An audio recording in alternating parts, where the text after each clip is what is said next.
अगर आप मोटो ब्लॉगिंग में उतरना चाहते हो ना, तो सबसे पहले भाई सुपर बाइक का होना बहुत ज़रूरी है। अगर आपके पास सुपर बाइक नहीं है तो भाई बहुत ही कम सपोर्ट मिलेगा।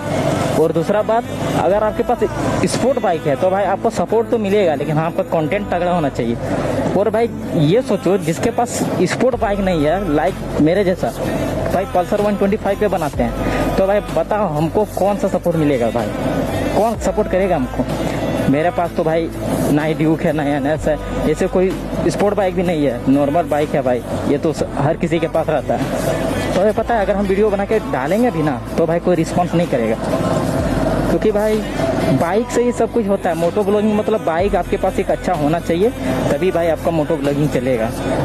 भाई पता है दुख होता है यार, मेहनत करते रहो ठीक है, और सपोर्ट ना मिले तो भाई डीमोटिवेट हो जाता है, लास्ट में क्या करता है सब छोड़ देता है।